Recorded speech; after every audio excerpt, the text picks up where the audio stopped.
Hi everyone, welcome to my channel Surbhi Classes. Today I will talk about passive voice. सबसे पहले हम जानेंगे कि पैसिव वॉइस होता क्या है। हमने अब तक जितने भी टेंसेस पढ़े हैं वो सारे के सारे एक्टिव वॉइस में होते हैं, क्योंकि उन सब में सब्जेक्ट जो होता है काम कर रहा होता है। और पैसिव वॉइस में ये जो सारा काम होता है वो ऑब्जेक्ट के ऊपर किया जाता है। उदाहरण के रूप में अगर मैं बोलूँ मैं खाता हूँ, तो खाने का काम कौन कर रहा है? मैं। अगर मुझे ये बोलना होता कि मुझे खिलाया जाता है, मैं खा नहीं रहा हूँ, मुझे खिलाया जाता है, इसका मतलब किसी दूसरे व्यक्ति के द्वारा मुझे खिलाया जा रहा है। ये बेसिक डिफरेंस हमारा एक्टिव और पैसिव वॉइस में।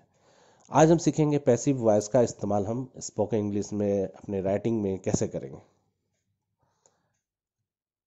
देखते हैं कुछ एक्सप्रेशंस। अगर कुछ एक्सप्रेशंस जो हम बोलना चाहते हैं या लिखना चाहते हैं कुछ इस तरह के हों, जैसे कि आपके स्क्रीन पर दिखाया जा रहा है, लिया जाता है, पढ़ा जाता है, देखा जाता है, सुना जाता है, पीटा जाता है, बांटी जाती है, दिखाई जाती है, पढ़ाया जाता है, ऐसे एक्सप्रेशन आएंगे उसमें। तो आप ये समझ लेना कि ये कौन सा हमारा है, पैसिव वॉइस है। अब बनेंगे कैसे, देखते हैं। सबसे पहले हम बात करेंगे अफर्मेटिव सेंटेंस के। अफर्मेटिव सेंटेंस में हम इसका इस्तेमाल कैसे करेंगे। तो बेसिक है, सब्जेक्ट इज लगाना है, एम लगाना है, आर लगाना है, और वर्ब की third form plus other words, और भी अगर कुछ वर्ड्स आ रहे हैं इसके साथ तो हम उसको ऐड करेंगे। पैसिव वॉइस में वर्ब की थर्ड फॉर्म का इस्तेमाल किया जाता है, न कि V1 और V2। तो आप जब भी इस्तेमाल करेंगे वर्ब की थर्ड फॉर्म, ये दिमाग में आप हमेशा डाल लें कि V3 ही आएगा इसमें। जैसे मान लो मुझे बोलना हो यहाँ पर अंग्रेजी बोली जाती है, तो मैं बोलूँगा इंग्लिश इज स्पोकन हियर। तुम्हें सिखाया जाता है, you are taut.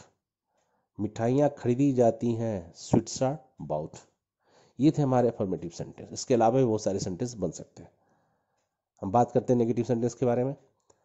Subject is, am, are plus not plus verb की third form plus other words.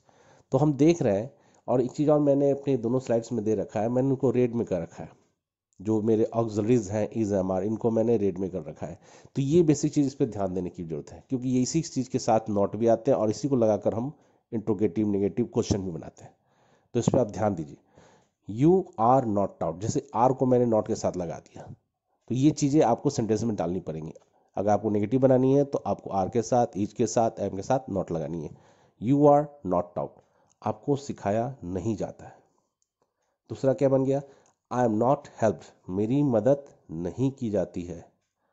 Old books are not sold, पुरानी किताबें बेची नहीं जाती हैं। ये थे मेरे नेगेटिव सेंटेंस। अब बात करेंगे हम इंट्रोगेटिव सेंटेंस के बारे में। तो क्या हमारा स्ट्रक्चर कहता है, इज, एम, आर, फिर हम लगाएंगे सब्जेक्ट को, और सब्जेक्ट के बाद लगाएंगे वर्ब की थर्ड फॉर्म, फिर उसके बाद लगाएंगे अदर वर्ड्स। अगर कोई वर्ड्स आ रहे हैं तो हम इसके बाद डालेंगे। जैसे इज ही बिटेन डेली, क्या उसे रोज पीटा जाता है। आर दे लुक्ड आफ्टर, क्या उनकी देखभाल की जाती है। इज इट फाउंड हेयर, क्या यह यहाँ पाया जाता है। हम देख रहे हैं कि मैंने इसको रेड कर रखा है, इज, आर, इज। ये मेरे ऑक्सिलरी है, हमने ऑक्सिलरीज को पहले लगाकर सेंटेंस क्रिएट किया है। तो ये सारे मेरे इंट्रोगेटिव सेंटेंस हैं। हम बात करेंगे इंट्रोगेटिव नेगेटिव सेंटेंस के बारे में। इसका स्ट्रक्चर कैसे होगा, इज को लेंगे, एम को लेंगे, आर को लेंगे, फिर हम लगाएंगे सब्जेक्ट, फिर उसके बाद सब्जेक्ट के बाद आएगा हमारा नॉट, उसके बाद लगेगी वर्ब की थर्ड फॉर्म, फिर लगेंगे मेरे अदर वर्ड्स।